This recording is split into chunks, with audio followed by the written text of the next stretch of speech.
Okay, you guys ready? So what I would like to do is kind of recount the circumstances leading up to this and what we're actually investigating out here. As many people are now aware, this started at the Lake Wales Police Department yesterday morning at around 5:30 a.m., where a suspect had killed an entire family. That family was a 40-year-old girlfriend of our suspect, Al Joseph Stenston. Then three children. The oldest, 21 years old, who was a male, a 17-year-old child, and an 11-year-old child. Again, that is being investigated by the Lake Wales Police Department down in Polk County. As a part of their investigation, they put out information, and BOLOs and their detectives and investigators were brought to the city of Sanford. That was probably in the early morning hours of this morning, around 2 o'clock in the morning. There was a report of the suspect's vehicle being located directly across from the Summerlin Hotel. That vehicle was noticed a couple of times. It was moved, and ultimately the Lake Wales police officers, detectives, and the Sanford police detectives saw the suspect walking across the street, and around 3 o'clock in the morning contacted the Seminole County Sheriff's Office and combined municipality SWAT team. A moment there. Our SWAT team consists of representatives from 5 of the 7 municipalities, and when we're fully staffed, we come together, we train, we work together. SWAT team arrived on scene at around 6 a.m., and at the same time, court orders were in the process of getting a search warrant for the hotel. There was ongoing negotiations by way of cell phone from the Lake Wales police officers who had already had somewhat of a relationship. During those conversations, they were talking with the suspect's brother. In the background, they could hear the suspect, so there was a pretty reliability confirmation that he was at this location. And then ultimately, the Seminole County Sheriff's Office combined SWAT effort crisis negotiation team took over those negotiations. And at one time, they appeared to be pretty successful. However, our suspect did at numerous times, both with the Lake Wales police investigators as well as Sanford and members of our crisis negotiation team, make the comment that this would end one of 3 ways. I'm going to kill myself, you're going to kill me, or I'm going to surrender. Seems like a natural 3-scenario way to end this thing. But the negotiations worked so well. At one time, our team was able to convince the suspect to actually exit the hotel room. Now, he was staying in a hotel directly next to his brother that was in the hotel. We were able to convince the brother to come out. We were able to take the brother to safety. He was no longer there. And then the negotiations were continuing for hours. I mean, the last thing we want to have to do is use lethal force. Ideally, we would like to talk somebody and bring them into custody. At one time, we were able to talk him into putting a handheld firearm down. Again, we don't know the caliber of the gun, but he had a handgun in his hand. He had a handgun in his pocket at one time. And as those negotiations continued, we were able to get him to place the gun down on the ground and step away from it. As he stepped away from the firearm on the ground, our SWAT team utilized what's called a less lethal option. It's a 40-millimeter foam baton, it's called. It's a projectile that comes out that is not intended to create fatality or serious injuries, just simply neutralize the threat to allow us to go in there and apprehend the suspect. We successfully deployed that, but it had little effect on the suspect. The suspect immediately went for the gun on the ground, and at this time we don't know if he actually picked the gun up, put it in his hand, but he was going for the firearm when 3 of our SWAT team members, 1 member of the specialized unit of the Sanford Police Department opened fire, neutralizing the threat, and the suspect is now deceased. The people who fired were 2 members of the Seminole County Sheriff's Office, 1 member of the Altamont Springs Police Department, and 1 member of the Sanford Police Department. That's why Chief Cecil Smith, Chief James Riggs, great partners to our effort, great participants with the SWAT team, were able to come over there. As soon as the suspect hit the ground, our SWAT team operators moved in.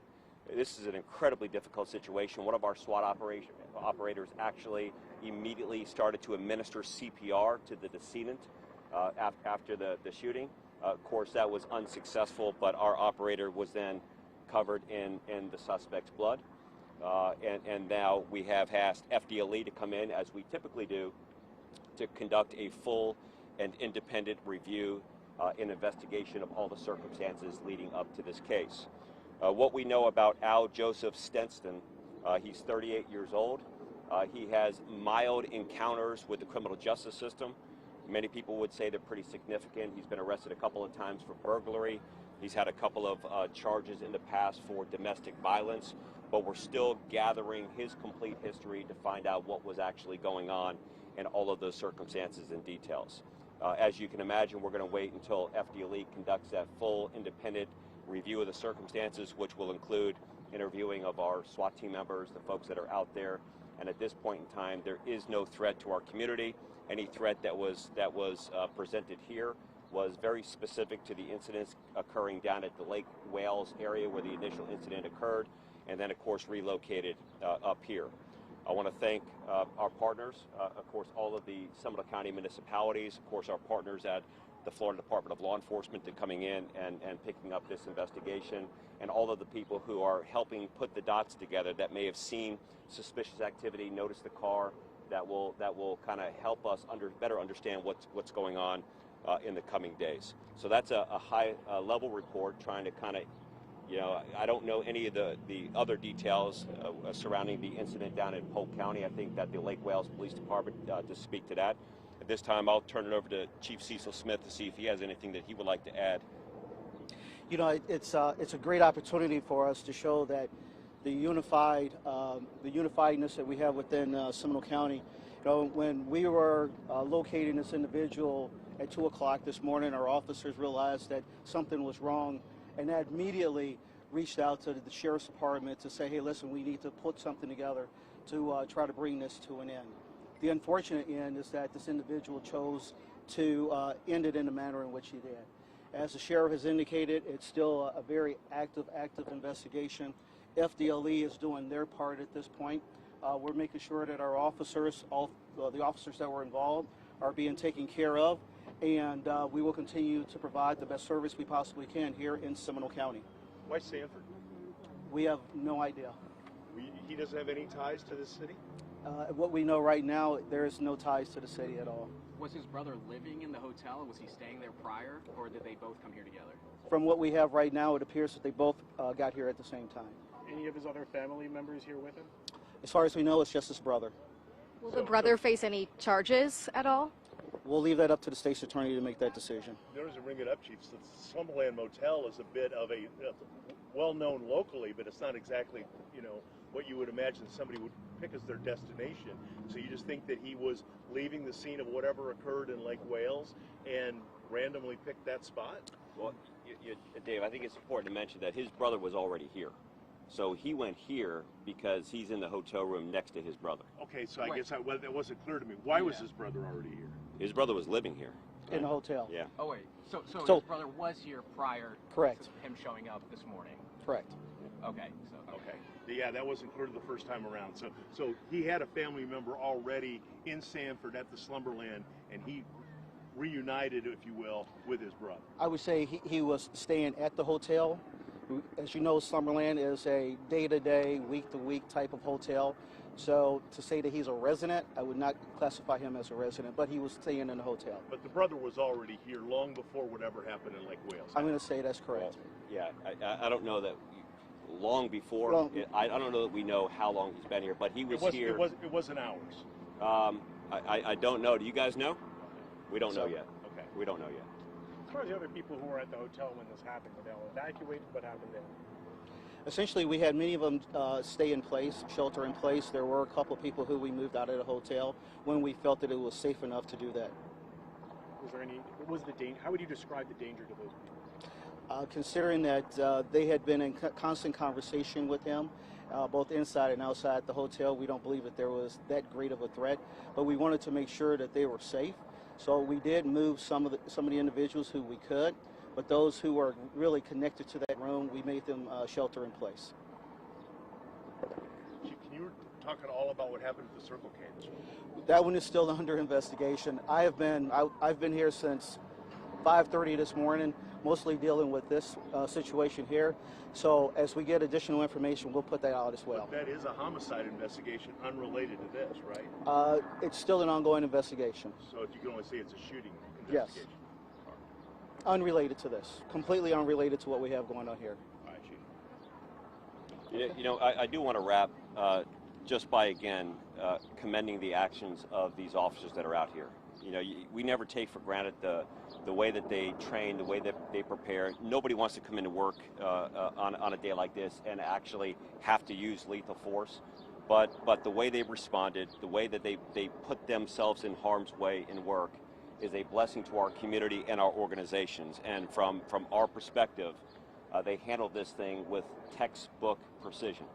Negotiations going on, try to neutralize the threat, got him to walk away from the weapon, used a less lethal option.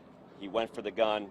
They put him down and then immediately started to administer CPR to him. That is a lot for these folks to take on, and I think that our community should be incredibly grateful that men and women will take on this career and this passion to be able to do it. Sheriff, people are wondering if he put his firearm down, why fire the foam baton? This guy is a murderer, a threat, and he did not fully comply with the orders to walk far enough away from the firearm where we felt like he could not get to it in a matter of time where he could present a threat to the officers that were on scene. This wasn't a scenario that he put the firearm down, he placed his hands behind his back, he walked a distance away from the firearm. Should those circumstances have occurred, we would have taken him into custody. He was close enough proximity to the firearm where he still presented a threat to the people that were on scene. Thanks, Sheriff. Thanks, Chief. Thank you, guys. Thank you. Where's my coat do I Yes, have? thank you so much. Thank you. You You whacked me in the head twice. and Spectrum. That's part of the scrum. Spectrum Spectrum. There you go. No, sir. That was so helpful. I really appreciate it. That's why I hit the button. Staying up here. We'd be doing that. They were actually negotiating.